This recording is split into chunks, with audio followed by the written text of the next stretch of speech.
Well, hey there, it's Joe with Sonical Disruptive. How's your day? My day is great. Let's get into the upcoming album by the legendary Autopsy. Their latest album coming up is Morbidity Triumphant. Comes out September 30th via Peaceville Records. Now, the band needs no introduction. I'm sure if you're watching this, you're aware of who they are.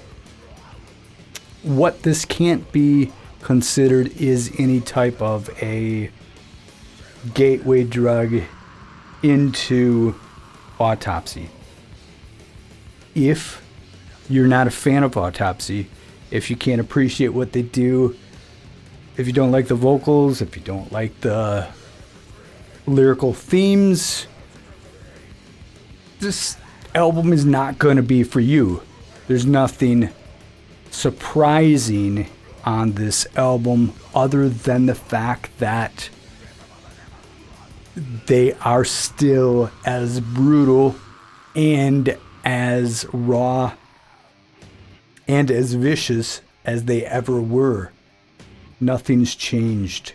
They're not aging gracefully, which, as somebody who's aging myself, is a good thing. They're not getting soft, getting light. There's no trap beats here. There's no beautiful, clean vocal singing. None of that. It's Autopsy being Autopsy at their finest.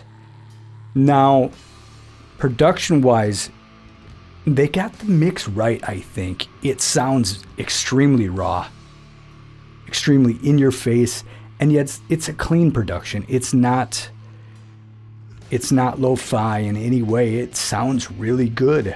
The tones are really good here. It's just very in your face and attacking you viciously.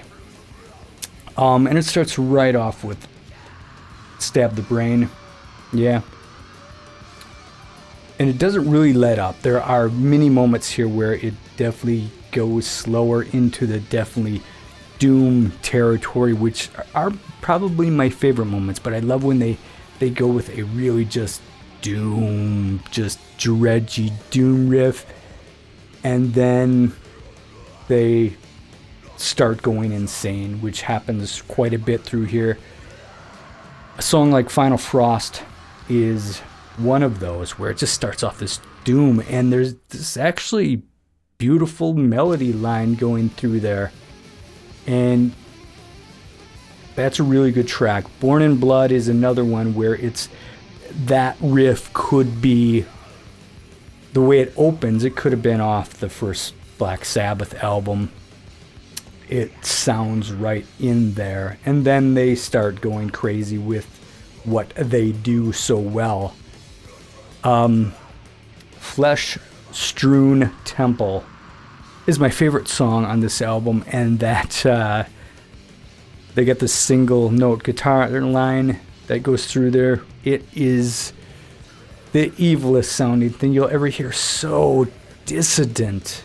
And yeah, if music could spawn Satan, the riff in here would do so. If you repeat that riff, you will spawn Satan, I think. It's that evil sounding and that insane sounding. It's very cool. And the album is truly filled with that. Like I said, there's not any surprises. There's no curveballs here. There's no let's grow and change and embrace our sensitive side. There's no sensitive side here. And I don't think any fan of Autopsy would ever want a sensitive Autopsy. Right? So you don't got to worry about that. Slaughter of the Souls is tremendous. Great guitar solo in there. And there's really fantastic riffage all the way through this album as well. Chris's voice sounds as it did on the first album. Is rough and is just visceral as it ever was. Maybe a little lower. Just this guttural, you know. And Your Eyes Will Turn to Dust is another highlight on this album.